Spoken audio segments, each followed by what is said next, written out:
Evening, evening. Warm welcome to the Frontline Club. Very pleased and grateful to have here photographer Sebastian Meyer. He's just flown in, and he's here to talk about his extraordinary work and experiences in Kurdistan. He's going to kick off with a presentation, which will be followed by a discussion, for which we're very lucky to have Lindsey Hilsum, Channel 4 International Editor, as chair. Thank you both very, very much for coming. Over to you, Sebastian. Thanks. Yes, thanks to the Frontline Club. Thanks, guys, so much for having me, and Lindsey, and all of you for coming out. Some of you are morally obliged because you are my family. Some of you are not. But really, thank you, everybody, for coming out. I'm just going to jump right in, but with the other understanding that there are some of you in this room who are not just Kurdish experts. You are Kurds and you live here, so I'm going to do a little explaining at the top to situate us, and I apologize for mansplaining Kurdistan to Kurds. So apologies ahead of time. So this is my book, Under Every Yard of Sky, and for 10 years, I lived and worked in the northern part of Iraq, Iraqi Kurdistan. And this is a map of Iraq that a Kurdish artist made in watercolor for the back of the book. The part in green is the Kurdish territory, the three provinces of Sulaymaniyah, Erbil, and Duhok. And in brown are the disputed territories that are claimed by both the Kurdish government and Baghdad, and are ethnically mixed. And this gives you an idea of where we're situated within Iraq and within the Middle East in general. The word Kurdistan is obviously very complex, is a complex word, because I refer to it in the book just as Iraqi Kurdistan. But if you can see here, this is a map of a non-existent but dreamed of Kurdistan. This here is the border, but this is Iraq, this is Iran, this is Turkey, and these two parts right here are Syria. So this is the dreamed of pan-Kurdish state that does not exist, but is the fantasy, obviously, for Kurdish people. That's the last time I'm going to jump up on stage, so no more acrobatics for me. The Kurds are a distinct ethnic group. For many years, they've been barred from being Kurdish. This picture I took in 2010 in Acre. This is Nowruz, meaning New Day. This is the Kurdish New Year. Under Saddam, and certainly in Turkey, I know of that it was illegal for Kurds to practice and to celebrate Nowruz. Now, thankfully, they are. The Kurdistan region is home to multiple religions: Sunni Islam, Sufi Islam, Yazidism. I took this photograph in 2015 in Lalish, which is one of the holiest sites for the Yazidi. And here, men and women are picking olives, which they'll turn into oil, which is a part of their religious ceremony. The Kurdish region is also home to Christians, Chaldean and Assyrian Christians, some of them whom have lived in the Kurdish region of northern Iraq for hundreds, if not thousands of years, and some of them who've been displaced from Turkey, moved to Iran, and ended up in northern Iraq in the 20th century. So what first drew me to Kurdistan was an assignment for a documentary film company to look at the survivors of Anfal. Anfal was the 1988 genocide that Saddam committed against the Kurds, where 150,000 people were killed. I was tasked to photograph the exhumations of mass graves, and also to photograph the survivors. I spent a lot of time in the Germian region in the southeast corner of Kurdistan, photographing and doing portraits of people who had survived this terrible moment in Kurdish history.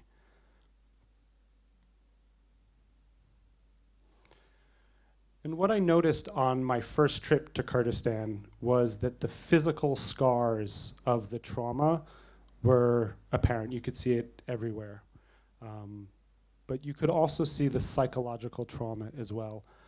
This photograph I took at the Halabja Memorial, which is a memorial to the 1988 attack that Saddam committed against this one city called Halabja on March 16th, gassing the entire town. This is a diorama at the memorial, which is taken from a very famous photograph and turned into this 3D memorial.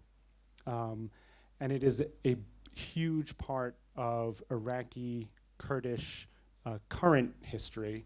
It's a national holiday to remember this atrocious and awful event. But what I noticed again on that first assignment, again, the physical scars, the psychological scars, but also the generational scars. This is a photograph I took in the town of Kolajo. Haji Rostam over there on the left reading the Quran, his wife and one of his daughters was killed in a rocket attack during the 88 attack, the genocide that Saddam committed against the Kurds. And that's his granddaughter playing on the swing. And I spent a lot of time in this village. And what I noticed was, even though the granddaughter hadn't grown up with Anfal, she'd grown up with the stories. And those stories affected her and affected her all of her friends, that this was a living memory of trauma that was passed on from generation to generation.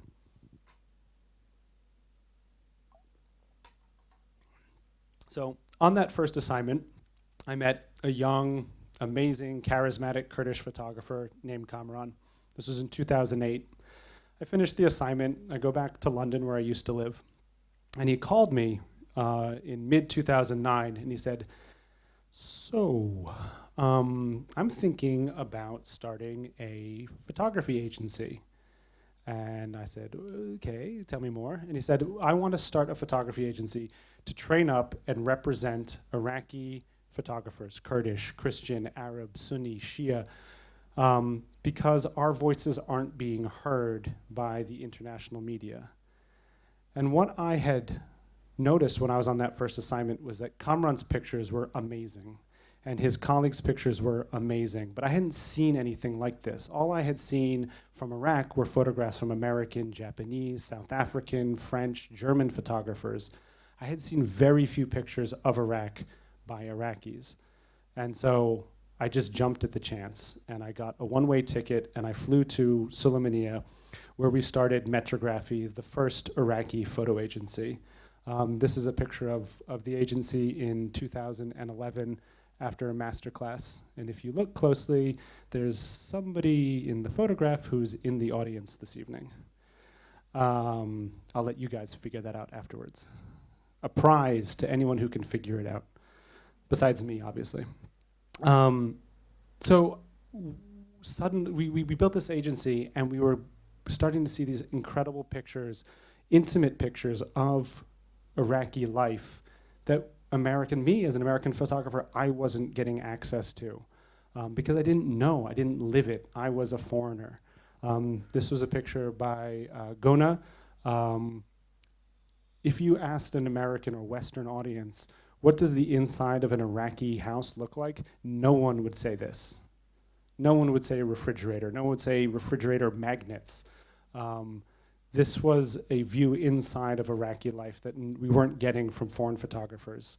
Ahmed al-Husseini from Karbala, he did a story about migrant workers, Arabs who couldn't find work in the poorer southern part of the country, who had gone to the Kurdish north to find work and were working in very desperate conditions. Benar, one of our other female photographers, she did a great story about a female traffic policewoman. Again, not a story that was getting that you'd hear in the international news, because again, someone like me, I wasn't paying attention. I didn't have the language skills. I didn't know. This was in 2009. 2010 happens, 2011, and our photographers are starting to get their work published. Benar did this story for the New York Times Lens blog about a Sunni and a Christian family who were living together in Kirkuk. Adam Karim did a story on smuggling along the Kurdish borders of Iraq, Iran, Turkey, and Syria, also ran in the New York Times. Zimnako did a story on the Yazidi fleeing Mount Sinjar for Internazionale, and Sivan did a story on the Yazidi women who had escaped ISIS kidnap for National Geographic. Over those years, Kamran and my friendship grew and grew and grew to the point we were not just friends, we were more like brothers.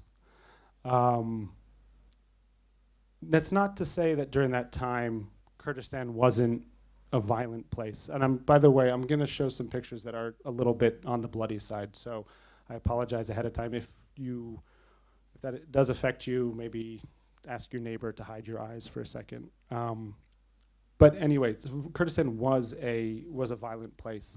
There were militias, there were suicide bomb attacks, there were terrorists. This photograph I took in 2010. This is an Al-Qaeda suspect who'd been arrested planting bombs outside polling stations for the parliamentary elections.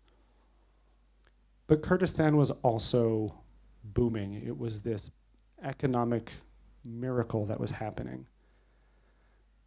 Bangladeshi workers were being brought in to do the work that Kurds now could afford not to do, fueled, of course, by immense untapped reserves of fossil fuels, gas, and oil.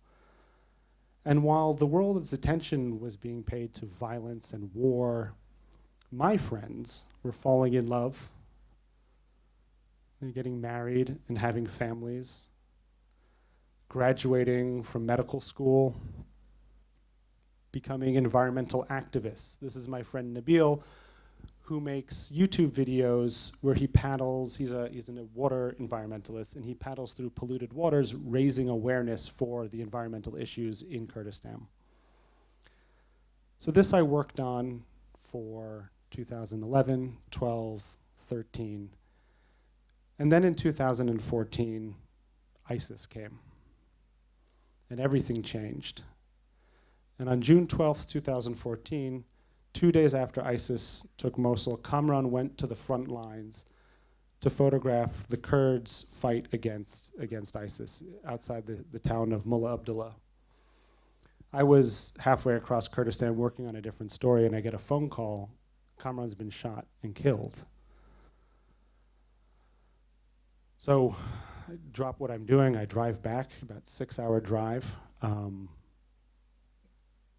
Sorry, I just paused there because that drive, I haven't thought about that drive in a long time, and my friend Matt was in the car with me, and he's here tonight, so it's, it's coming back. We drove back to Sulaymaniyah, where all the Metrography family was, and we decided that the next morning at dawn we would drive to Kirkuk and find Kamran's body. This is the last photograph that Kamran took. On June 12th, 2014. At about 6 o'clock, 7 o'clock in the morning, we arrived in the city of Kirkuk and started coordinating with the local police how we were going to get access to the no man's land where Kamran's body was, how we were going to retrieve his body. And while we were waiting on the side of the road, Birwa, Kamran's best friend from childhood, his phone rings, and it's Kamran. And all of a sudden, all of us had gone from losing our best friend, our brother, to now he was alive again. And I had my iPhone on me, and I just took my instinctually as a photojournalist, I just took my camera out of my pocket and snapped this picture. Kamran had come back to life. It was a miracle. So immediately we realized, wait, hold on a second, we're not out of the woods yet because he is a hostage.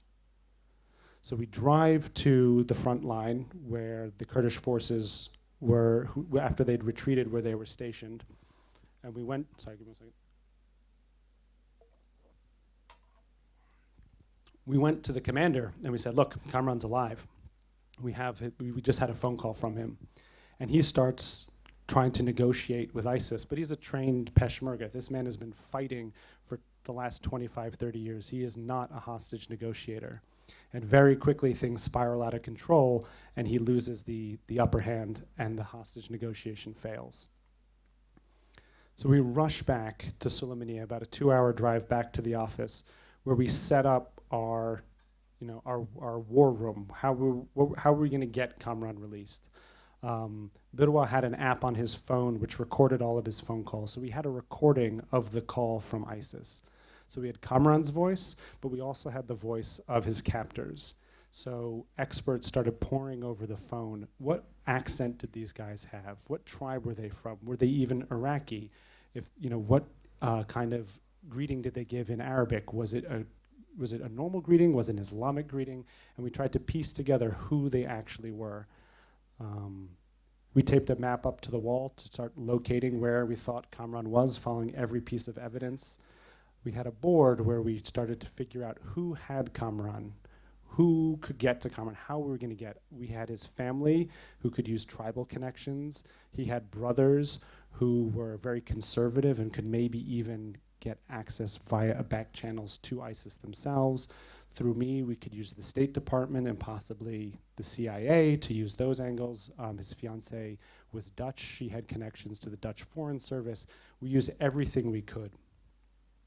June turned into July, turned into August. The summer went by, winter came, and we had no information about Kamran. That phone call that he made that one day, that was the only piece of evidence that we had that he was alive. And for 18 hours a day, 20 hours a day, day after day after day, we were never able to get another proof of life of where Kamran was. So after a year of looking for Kamran, and I put my camera down, I hadn't been working, I decided to go back to work. I had to go back and I had to finish working on this book that I had started about Kurdistan. But when I turned back to looking at Kurdistan, I realized that Kurdistan had changed and I had changed. This is a picture in Erbil, the region's capital, very wealthy city. These are Arab IDPs, internally displaced young, boys, now more or less homeless inside of Erbil. This is a photograph I took in Zakho of a young Yazidi girl whose family had fled Sinjar, and she was receiving mental health treatment. She was traumatized by what happened. I spent about a week living with a Yazidi family inside of a oil refinery on the outskirts of Sulaymaniyah. They had escaped Sinjar, and the only place they could find to live and work was inside of an oil refinery. In 2016, the coalition launched their Mosul offensive to retake the city of Mosul. I didn't cover Frontline anymore. After what happened to Kamran, I wasn't going to do that to my family and my friends. So I covered from a little bit of a distance. So on the first day of the Mosul offensive, I went to a field hospital. And I covered the casualties coming in. And I took this photograph of a Peshmerga captain who'd been killed. And when I got back that evening, I looked at the photograph and I thought, okay, that's the photograph I would have taken before 2014. I can do better than this. This is only a tiny, tiny fraction of the story. So I found his name, and I found his family, and I introduced myself to them, and I asked if they could take me to his gravesite, and they took me to his gravesite. That's his daughter and his niece. And I got to know his family very well. And in the book, their family story is a thread that passes throughout the book. I continued to work on Kurdistan, not just on this family, but as I said, Kurdistan had changed, but so had I. My focus had really changed. So instead of covering the Peshmerga front line, I was going behind. This is a Peshmerga captain, Captain Nasreen, and that's a picture of her daughter, Rangin. who was killed in Mahmour, the front line with ISIS. This is Soma and her mother. Soma's father, Becker, he was killed also in Mahmour on the front lines. This is her graduation ceremony from nursing school. And I didn't ask anything of them for this photograph. I said, look, let's get a nice family picture together. And the look that her mother is giving the camera, knowing that this is an incredibly proud day for her daughter, but her father isn't there, her husband isn't there to celebrate. That, when I look at this picture, I always feel that, very, very deeply. People ask me, what is the most meaningful photograph in your book? And this, to me, without a shadow of a doubt, is the most meaningful photograph in my book. Because it's not the most beautiful photograph. It's not the most perfectly balanced. For all the photojournalists in the room, you will, have a few things to say about this. But for me, this encapsulates what, to me, I understand as Kurdistan. You have Hajar, who's sitting behind his desk with a laptop, which is the same laptop I have, which is the same laptop a lot of us have, wearing a suit, a nice watch. He could be anywhere. Any developed city is a man that looks like this. And his head is buried in his hands, and he's crying because he was telling me a story about his father, who was a Peshmerga, who was kidnapped during the Kurdish Civil War in 1996 and has been never heard of since. And for me, this picture is, when people think of Kurdistan, they make it very two-dimensional, right? Brave Peshmerga, baggy pants, headscarf, Kalashnikov, victim of Anfal, very, very two-dimensional image. This, to me, is the nuanced image of Kurdistan, modern, sophisticated, wealthy, but with a history and pain that every single Kurdish person I know has. There's someone that they know, that they love, a member of their family that is either dead or missing, and they carry that trauma in them every single day, the way that I carry that with Kamran inside of me. And that, to me, is what this book is about. It's about this deep and nuanced understanding of a place that is both wealthy and progressive, but also has very strong traditions and a history of terrible, terrible trauma. So I'm going to end the presentation on this photograph, which is the last photograph in the book. And I'm going to read you the poem that the title comes from.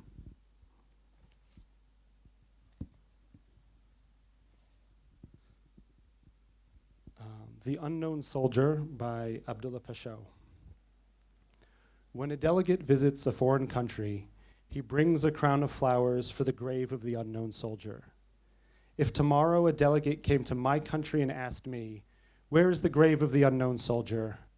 I would say, "Sir, at the bank of every stream, under the dome of every mosque, at the doorstep of every house, every church, every cave, under the boulder of every mountain, under the branches of every garden in this country, over every inch of earth, under every yard of sky. Don't be afraid. Bow your head, and there set down your crown of flowers." Thank you.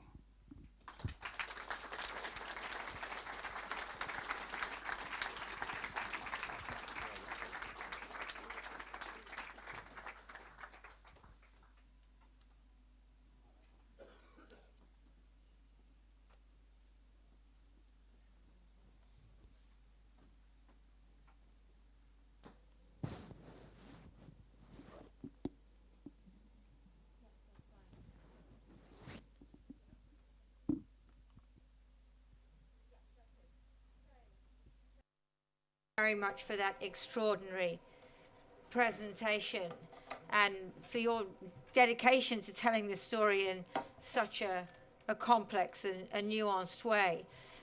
First of all, tell me, Can you bring us up to date a bit? So tell us something. I love that picture of all of you in Metrography as you're starting, and these young, wonderful Kurdish photographers.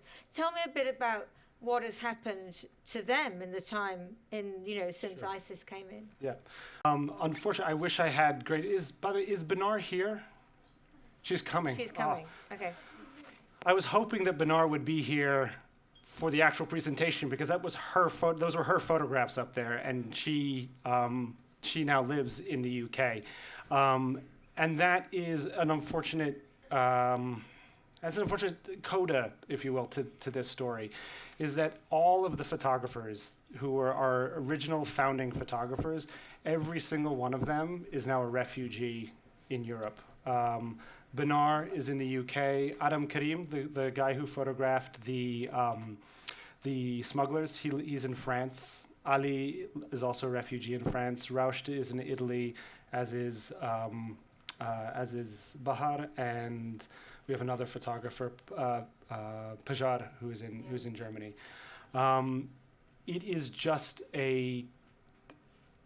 what I have noticed is, through my experience, I arrived in Kurdistan when the Kurds were rising out of what had happened in the 1980s and 1990s.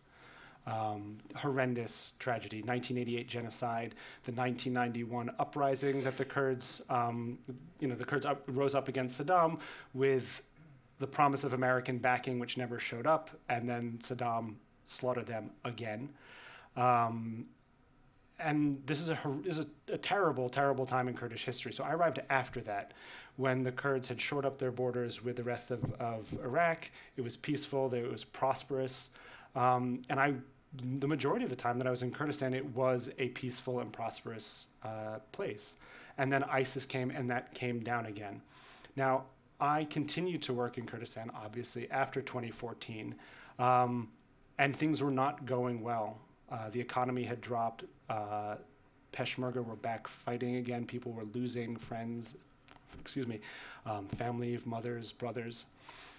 And then in 2017, there was a referendum that was held, and this seemed like it was going to be an uptick in Kurdish history. This was the first time the Iraqi Kurds were going to have a vote, a referendum on independence, just within Kurdistan. Not in all of Iraq, but nonetheless, this was a very big moment. And this was a referendum on independence. On independence. Yeah. And so and needless to say, it was 98% voted yes. But the fallout from that was that the city of Kirkuk, which the Kurds held, they lost to the Iranian-backed militia from Baghdad.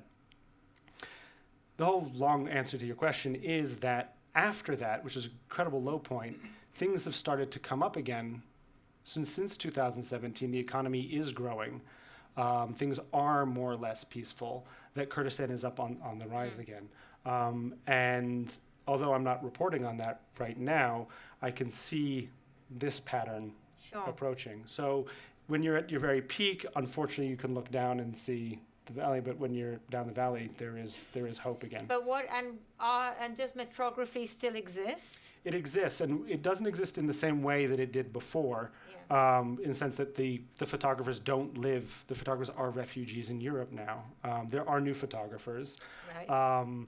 But the agency, without Kamran, and I should point out or mention that Kamran had an extraordinary charisma, so much so that you were totally oblivious to it at the time. He would have anybody dancing in the palm of his hand at any point. It was so frustrating working with him, because anytime you wanted to get something done that he didn't want to do, you couldn't get it done. Even the name of the agency, you thought it was a rubbish name. I hate the name. Hated. To this day, I hate the name. I think it's a garbage name. But every time I would talk to him about it, I said, Kamran, we have to change the name. There's nothing about it that says Iraq. There's nothing about it that says Kurdistan. There's nothing about it that says photojournalism. And 10 seconds later, we were laughing about something else, and we were having a great time. And I was like, wait, but what about the name? Oh, forget it. And it was like that. I mean, he came to New York and convinced my mom that she was going to give him Skype lessons on English grammar. My mom was an English teacher, and so he convinced her that every week that they would get together in Skype. And I was like, Mom, it'll never happen. And she's like, how could you talk about Kamran like that? As if he was her son. So anyway, so this was Kamran's magical charisma. And without that, and it takes someone like that to pull together a country like Iraq, to pull together photographers from the south, from the center, Sunni, Shia, Christian, Yazidi. But his brother, Ahmad, is he now involved in photography? He does. So he runs the agency, but the agency now works much more like an advocacy group for photojournalism. So it exists, and it does extraordinary things, like it brings the World Press Photo Exhibition. They brought that to Baghdad and to the Kurdish region. So they're doing things like that, but the actual production of photojournalism it's not happening in the same way. Yeah. And so, I mean, in a sense, the experience you had was a very Kurdish experience, wasn't it? And the disappearance is so much more difficult than death, isn't it? It is, so much so that the ICMP, the International Committee for Missing Persons, they claim that since the 1980s, over 1 million Iraqis have gone missing, never to be heard of, without any information. And that alone, just missing, not presumed dead, but missing with no information, that is one of the central keys to why civil society has broken down in Iraq. That the pain of that so many people are going through, that is at the heart of it. Because there's no resolution, is there? There's no grave, and there's nowhere to lay your crown of flowers. Precisely. And so when you think about the parents in Kurdistan, who how do they deal with that? It's very hard to get to that answer because, as I'm sure every single Kurdish person in this room will know from personal experience, that loss is so common that it just becomes part of the everyday structure. And I've talked to Kamran's parents about it, but it's not something that people can really talk about in the way that we talk about it in the West. So I did a lot of research about, I'm no joking, I literally Googled my feelings one day. And I came up with a term, it's a clinical technical term called ambiguous loss, which is the perfect linguistic term for what it feels like, loss without closure. And when I talk about ambiguous loss, everybody nods and understands. But that concept, when I talk to my Kurdish friends about it, it doesn't resonate in the same way. They don't, because they don't put it into words in the same way. They don't put it into words the same way. I don't want to say I think it's because of this, that, and the other, because I don't know. Sure. But from being there for a decade, I think that level of suffering is so much part of the everyday fabric of Kurdish life that the words have never been there. Yeah. So, and we have to assume that Kamran is dead. Yes. Yeah. Yeah. Yeah, that was a very, very difficult decision to make. As I said when I was talking earlier, that we had this proof of life, this phone call that he made, but then nothing, and obviously not for lack of trying.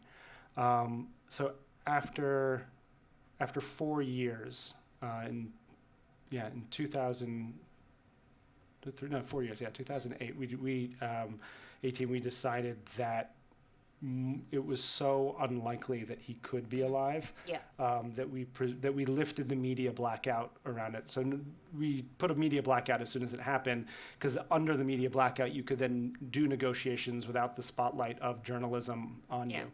But we lifted it in 2018.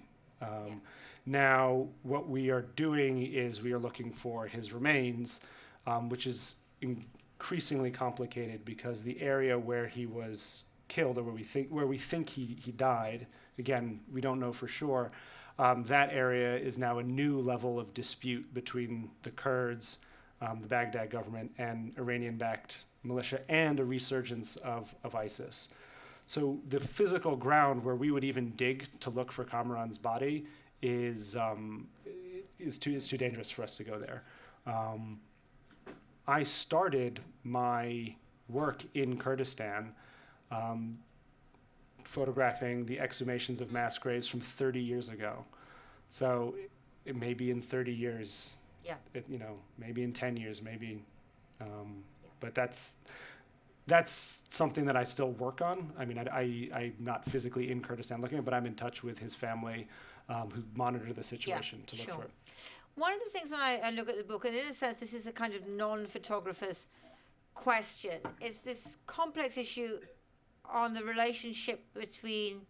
visual relationship between horror and beauty. And I find that very arresting and slightly difficult in your book. Do you know what I mean? I know what you mean, because the cover of the book itself is a picture of the floor of a restaurant where a suicide bomb had gone off. And it's a very, there's bits of broken glass that are catching the light. There's something sort of beautiful about the image itself. And when you realize what is in it, it's shocking. Well, you suddenly see, you look at it and you see the glass and then you see the blood. Yeah. And yeah. My wife told me I would never allowed to photograph my son next to a pile of those books and put it online. Quite right. That's very good. Yes, she's right. One of the shocking things is when you go to the site of an attack like that is how mundane the horror is. There is just a hand lying on the floor. There is just a this, and I think the photograph of the hand that I showed this evening, that is not a photograph that I could ever publish in a newspaper or magazine. No editor would allow that picture to run.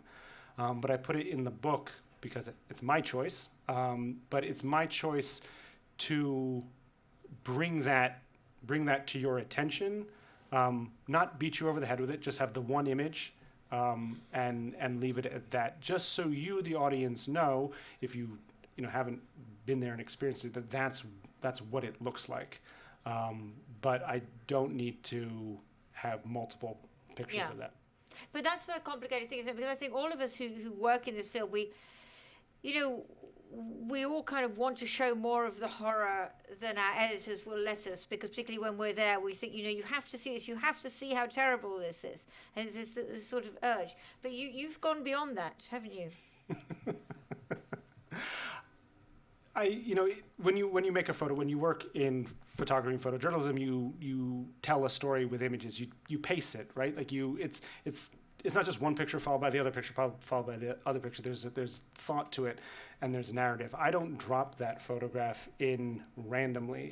It's thought out.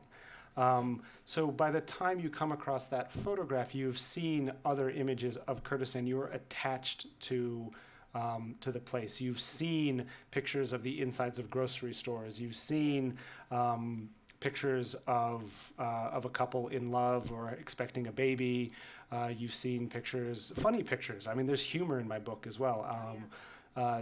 You're supposed to laugh, throughout the book, and that's the point. And if you're laughing, I mean, I've got you. Like I've got you. Yeah, absolutely. Right? Well, I loved the Sufi guy. I mean, he made me laugh. Just this hair is on. It's just brilliant.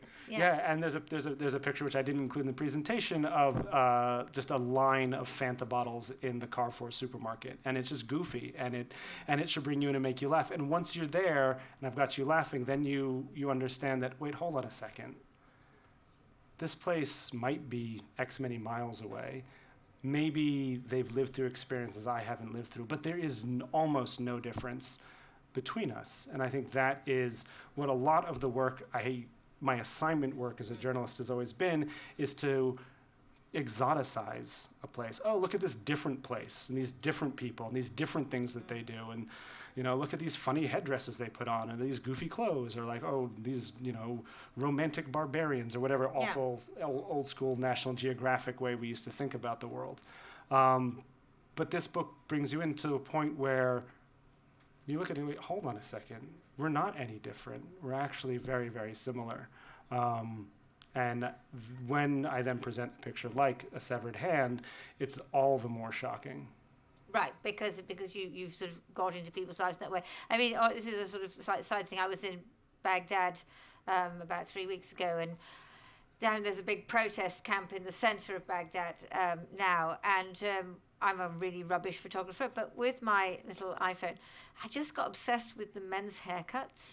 I mean, oh my God, they are so good. So good. Because Iraqi men have great hair. I mean, great hair.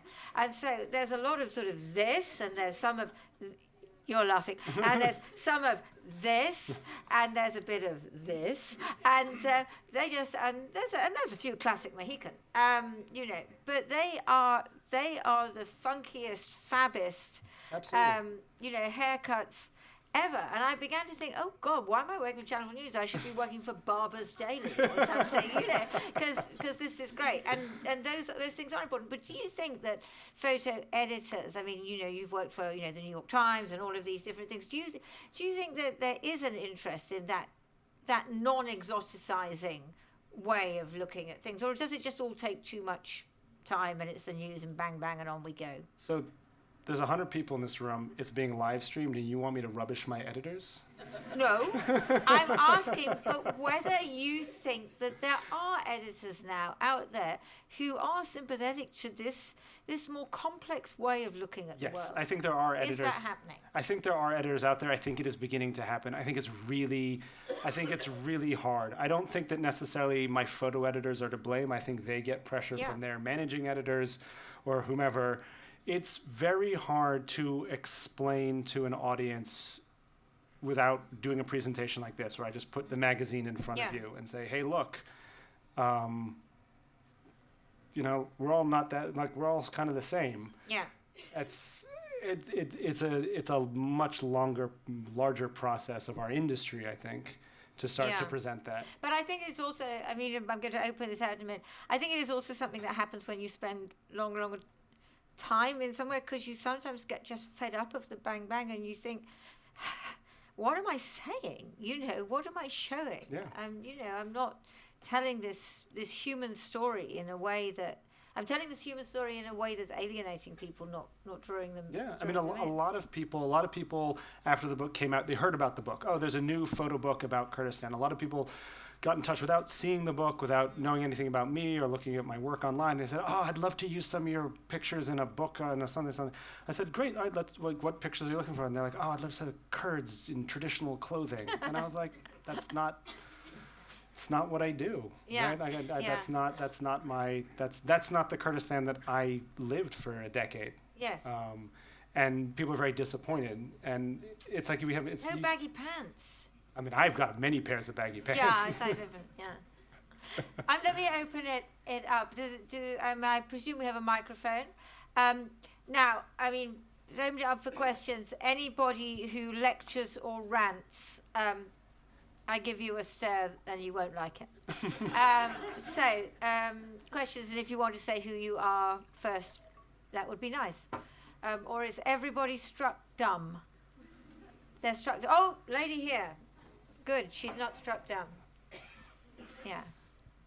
Hi, my name's Emily. I'm a documentary filmmaker. First of all, thank you for coming and sharing your stories. I was wondering, it sort of touches on what you were just speaking about and exoticizing a place versus telling a human story that we can relate to. But when you look at your photography, perhaps your past photography, not just from before Kamran was kidnapped, but even post-2014, as you learn more, do you see any of your past photos as, I don't want to say problematic, but perhaps problematic? Or how does that interact with your sort of evolution of your knowledge?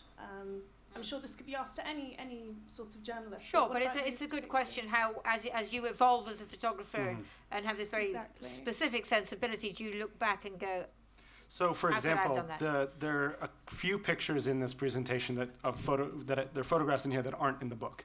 And the ones that are in the presentation but not in the book are the portraits of the survivors of Anfal. Now, there's nothing problematic inherently for telling that story. But that story is the story of victims and perpetrators. And I photographed I placed people as a in the doorway of their house with a black background, so their faces popped out, and it's very dramatic. I had them turn a certain way. There's one of the pictures, is sort of looks a little bit like the Steve McCurry picture of the Afghan girl with her head turned with a headscarf. Yeah. Fine, that's all great. That's for a magazine. That's for something. That's not for this book. So I have those photographs. I know those photographs, but they're not part of this story or this telling of the story. And thankfully, my publishers were incredible editors, and they were just they said the way it's going to work is you're going to bring us 500 pictures, and we were just going to be brutal. And they were just like, no, garbage. And I didn't even bother bringing those because I knew they were going to get chucked out. Because I didn't even want them in there myself. Any other questions? Over here? Yes, there's a gentleman over there at the side. This is a historical question, I think. Back in 1988, after the Iran-Iraq war clumbered to an end, for various reasons, my MP in Bath was somebody called Chris Patton, who was the Minister for Overseas Development. And I tried to persuade him to see if he could go to Turkey to meet the Kurds who'd fled from the villages in the chemical attacks after the end of the war. If I had succeeded in getting the government to send him to Turkey to meet the Kurds, rather than to go to Iran, which probably wouldn't have been politically possible, would it have made any difference, do you suppose? That is one hell of a hypothetical question. Absolutely, because we were backing Saddam and sending British arms firms to Saddam's birthday party, etc. I don't have an answer for you. No, of course. But what I will say is what is complicated about that question is I don't know geographically which Kurds would have fled to Turkey because of where the attacks of Anfal were. I also don't know enough about Turkish history to know if British parliamentarians would have been allowed into that region. 1984 was really the beginning of the PKK uptick in violence, really the beginning of the PKK fight for Kurdish independence in Turkey. So that whole area of the border between Turkey and Iraq might have been totally off limits to foreigners anyway. So okay, I think okay. Any more questions? Preferably not hypothetical and historical, which we can't answer. Yes. It's a small point, but I was there in 2011 making a film about an Iraqi artist whose family lived in Duhok, and a lot of the men did wear traditional clothes. Yes. I mean, in the local cafe, or Sure. not just old men, the middle-aged men too were wearing traditional clothes, and then others weren't. But right. Yep. yeah, there was lots of it about. Yeah. Okay. I'm not to say that people didn't wear traditional clothes. It was. Right. Yeah. Right. I mean, what I was getting at was the intentional exoticization of people in traditional clothes. If you walk through the market in anywhere, Erbil, Suleymaniye, people are wearing not the full Jili Kurdi and Jamana on their head.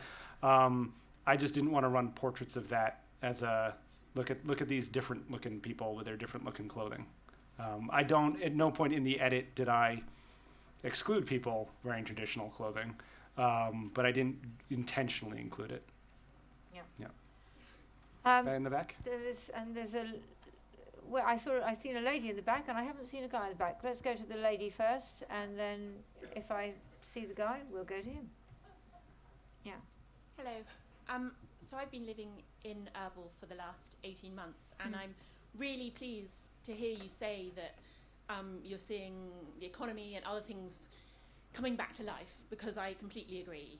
You can really visibly see the change and the prosperity coming back. And I was struck by where you said the kind of the bell or the curve. And I was interested to think your question of like where you think we are on that curve.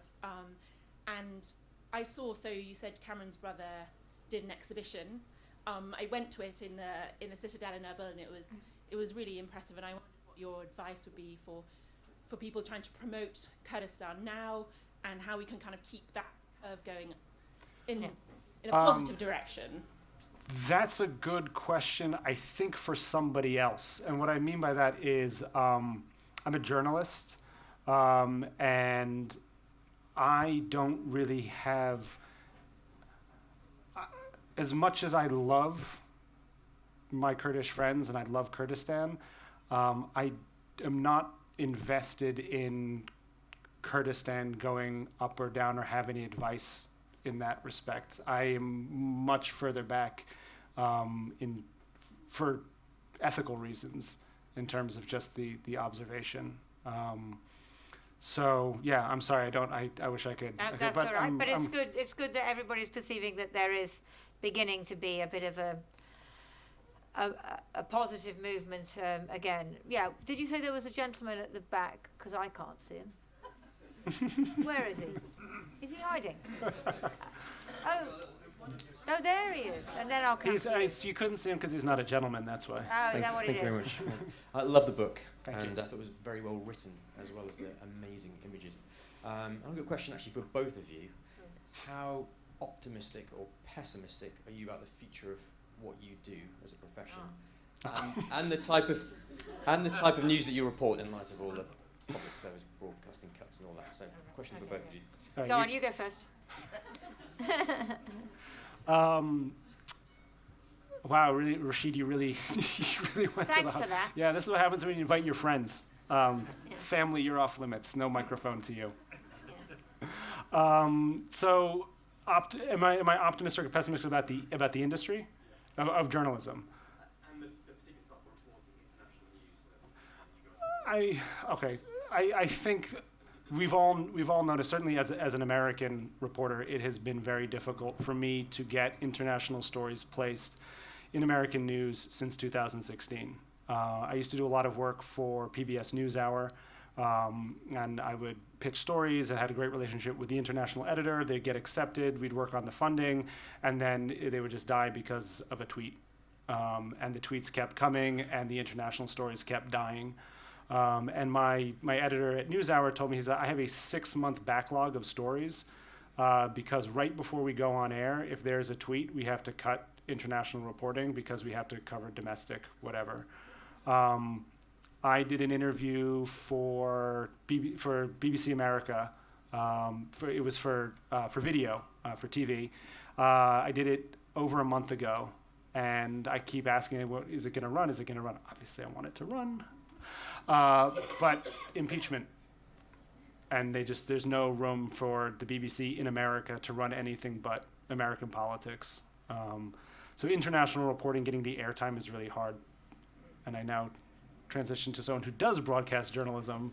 Yeah, no, look, it is difficult. And certainly Trump and Brexit in America and Britain have sort of sucked the air out of other stuff. Having said that, I work for Channel 4 News, and last year, which was, Trump and Brexit crazy, I was in Syria twice, I was in Venezuela twice, I was in Zimbabwe twice. We do keep going. Sometimes we feel that people aren't taking enough notice of our stories, and obviously, we have a desperate situation at the moment in Idlib in Syria, and I think that's one of the other issues for many of us, that you cover a story a lot and you feel it doesn't make any difference, and you want your story to make a difference, and you want people to care, and you want the people who are being bombed by the Russians and the Syrians, you want this to stop, and you keep reporting as best you can, and it doesn't stop, and all of that is very hard. Obviously, we're talking at a time when the BBC announced yesterday that 450 jobs would be going in broadcast news, and that's terrible. But, there are lots of new platforms, and there are lots of different ways of telling the story. And there are lots of different people telling the story. And so part of me is very optimistic, because I look at the Middle East, where I spend a lot of time, and I see a lot of young women who are reporting who didn't report before. The Arab Spring, for all of its many disastrous impacts, one of the things it did was it meant lots of young Arab women came up as reporters and photojournalists and producers and so on who hadn't before. They're still there. They're still reporting on their own countries and so on. And so all of that, I think, is really positive. And I think that the way we do foreign reporting is changing. It's no longer, the white man in the white suit going out. It's much more of a collaborative thing, and that I think is all for the good. So I don't think it's just as desperate as sometimes we feel it is. Right, let's take a few more. I'm going to come to you in a minute, but let's take this lady here, and there's a lady back there. Yeah. What drew you to Kurdistan in 2008 in the first place? I had an assignment with Gwyn Roberts, for anyone in the room who knows Gwyn, who was a documentary filmmaker who'd been working on the Kurds, reporting on the Kurds since the 1970s. So he gave me that first assignment. Nothing in particular drew me the first time. What drew me was after my first 8 weeks there. I was like, well, okay, well, I'm definitely coming back. And it was a very interesting time because it was 2008, which feels like a long time ago. It was the financial crisis. And I was working as a press photographer in London, and all these newspapers were just, shuttering. I went away for 8 weeks. I came back at the end of 2008, and all my photo editors were like, "No, who are you? What? No." And I was like, "Wait, hold on a second. There's an interesting story going on in Kurdistan. I've made a great friend there. The economy's going up, not down, and it's a little bit sunnier than it is in London." So I bought a one-way ticket. But this story was extreme. It really was the idea, besides my friendship with Kamran, I went to a place expecting this victim-perpetrator narrative that I could photograph, and when I got there, I found out so much more, and I was like, I don't know anything, so I need to come back and figure out what's going on. Okay, Your Excellency, His Excellency, the representative for Iraqi Kurdistan, the KRG, Mr. Tahir, is here. So I'm going to ask you to be brief, but we are very happy that you're here. Yeah, word of thanks. I don't have any particular question. Well, thank you for presentation, and thank you so much for all the hard work that you put into this work, and plus the emotion that you have attached to the work that you have done.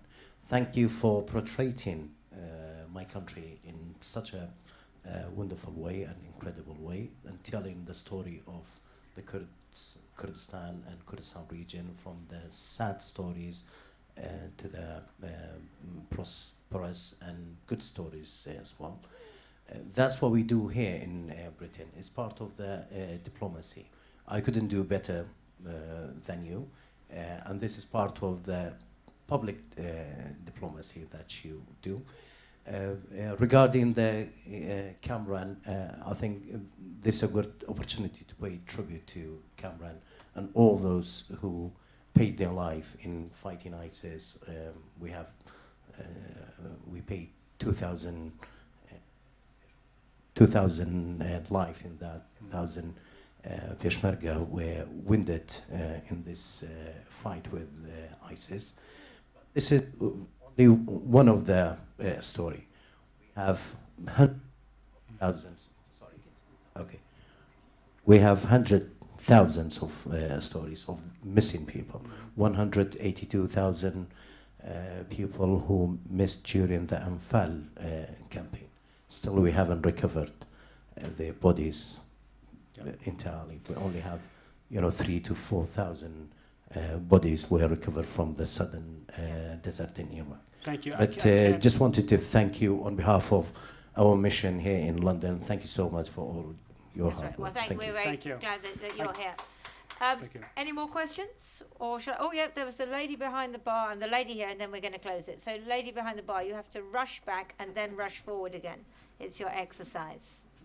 Well, I just as a thank you to your thank you, as that microphone is moving, it is incredibly nerve-wracking to stand up as a non-Kurdish person and present Kurdistan to a Kurdish audience, and the fact that it meant something to you, that means the world to me. So thank you. Yeah. Question for you, Sebastian. Yeah. When you were there in Kurdistan, you could have gone to the south and told some stories about, things were happening there as well. I did, yeah. Were you quite influenced by the Kurdish cause and independence, or did you ever want to go to the south and tell some stories from there as well? I did. So I lived in Sulaymaniyah, but I traveled all around Iraq as a journalist. I didn't create a book about my work from central and southern Iraq because I didn't spend the same amount of time there. But certainly my reporting for the Financial Times magazine, for Fortune, for Time, for a bunch of different press was from Baghdad, was from Basra, Fallujah as well. So no, as you heard to my response to the first question is as a reporter, I keep myself as ethically, emotionally neutral as I possibly can, because it's not my job to get involved in that way. Thanks. Okay, and there was a lady here, so you're going to run back up to the front. Oh, you're going to saunter back up. Lady here. Hi, my name is Pat Yale. I'm a Turkey resident. So I'm going to ask you a slightly odd question you may not have an opinion on. When you showed the map of Kurdistan at the beginning, as we all know, the idea is that it would be one whole entity. In Turkey, in Diyarbakir, everybody is always convinced that Diyarbakir will be the capital. Are they equally convinced in Erbil that Erbil will be the capital? And in Syria, they're convinced that Kamishli will be the capital. And in northern Iraq, are they as interested in the subject of the whole Kurdistan, or do they only really focus on the... It's a great question that gets at a very interesting point. So when I first went to Kurdistan, I was under the impression, again, because I hadn't been there, that all Kurds think a certain way, that all Kurds speak Kurdish. Well, in Iraqi Kurdistan alone, you have Sorani and Badini, you have Hawrami, you have Khanakini, you have numbers of different dialects, which when spoken are actually very hard to be understood. So you bring into that's just the Iraqi part. You bring in Iran, you bring in Turkey, you bring in the Syrian part. Communication itself becomes very, very complicated. Your question was, do Iraqi Kurds think about the greater Kurdistan in the same way? I haven't spent nearly enough time in Turkey in the Kurdish parts to make a comparison between the two, but the answer is that people do think about it a lot, for sure. Yeah, that's how. And Erbil. Is that going to be the capital? I can't. We have an answer back here. Yeah. Yes. Hang on. You've got to wait for the microphone before your moment comes. The microphone is coming for your moment. Yes. Yeah. Thank you very much, Sebastian. We met in Kurdistan, and Kamran was a friend and very close. In answer for the lady from Turkey, yes. We think more about Diyarbakir to be the capital of Kurdistan. You do. And I'm from Turkey. We're way into the future here. Right. Yes. Thank you, Sebastian. Thank you, Chagis. Thank you so much. Okay, ladies and gentlemen, I think I'm going to bring it to a close here, but the one thing I would say is that Sebastian's beautiful book is on sale at the back.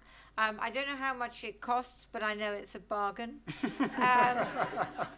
And you have the opportunity to get him to sign it. And, I mean, I have been looking at it in the last few days.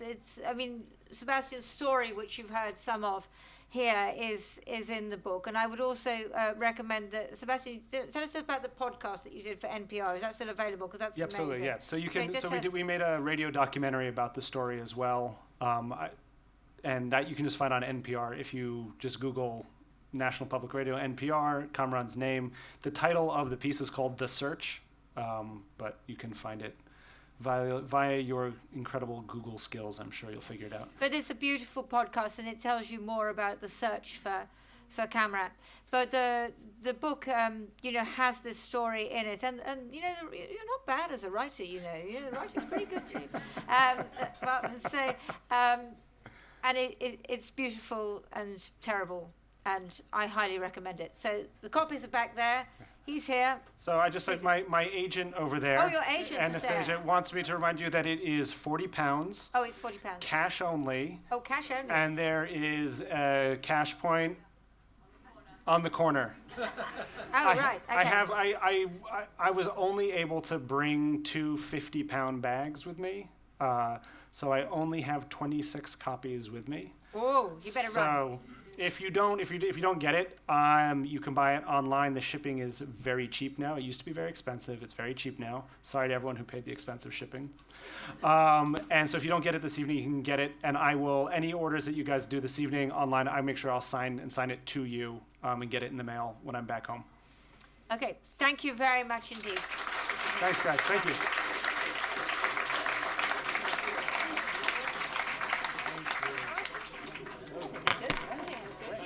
The thing is that your presentation is so good. I mean, that's fabulous. I could have listened to more presentations.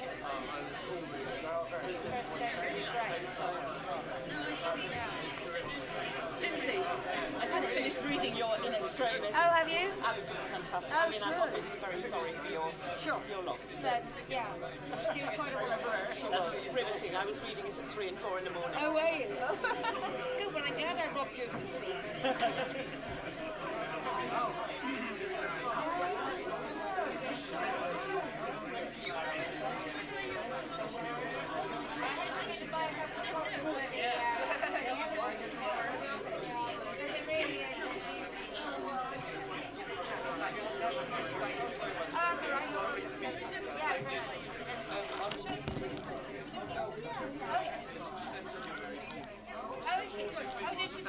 Would you mind? Of course.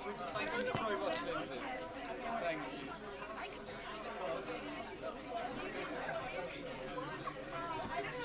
Are you aware that you're invited to enjoy a meal? Yeah, but I won't drink and I'm okay.